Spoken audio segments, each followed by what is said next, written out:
காற்றாலை திட்டம் உண்மையாவே இந்த மன்னார்ல போட்டாங்களோ அதை விட இப்ப போட போற இந்த பூனேரியில போட போற இடம் இருக்குல்ல பொருத்தமான இடம்.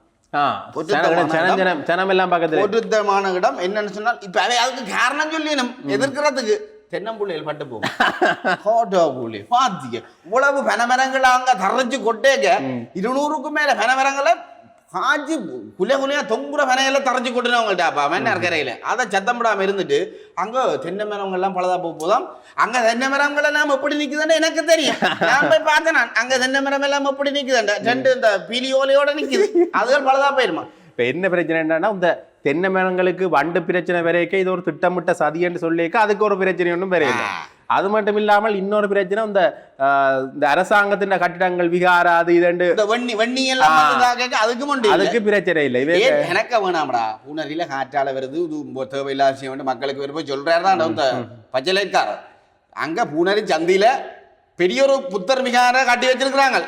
4 ஆமிக்காரர் இப்பயும் கோட்டை பக்கத்தில் இருக்கிறாங்க.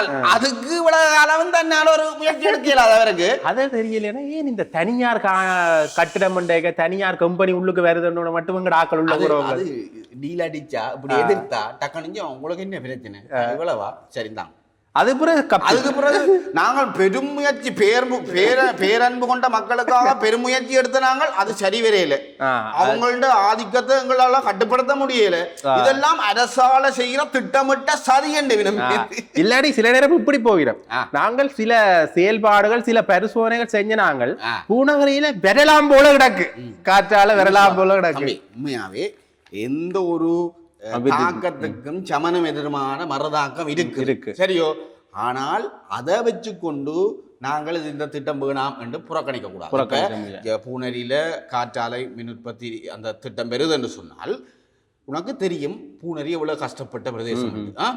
அப்ப அந்த வெற திட்டத்துக்கான அந்த மக்கள் எப்படி அதால பாதிக்கப்பட போயினும் என்றதை எடுங்கோ ஒரு அறிக்கையில எடுங்கோ. அப்ப மக்களுக்கு நீங்கள் இதை நிவர்த்தி செய்யறதுக்கு என்ன செஞ்சு தருவீங்கள் என்றதை அவனோட கதைங்கோ. அந்த திட்டத்துக்கானவனோட கதைங்கோ கதைச்சு இந்த ஏரியாவில் 10 பேன் கூட்ட போறீங்கள் என்றால் அந்த ஏரியாவில் இருக்கிற அபிவிருத்தி திட்டங்கள் என்ன இதை நீங்கள் பொறுப்படுங்கோ.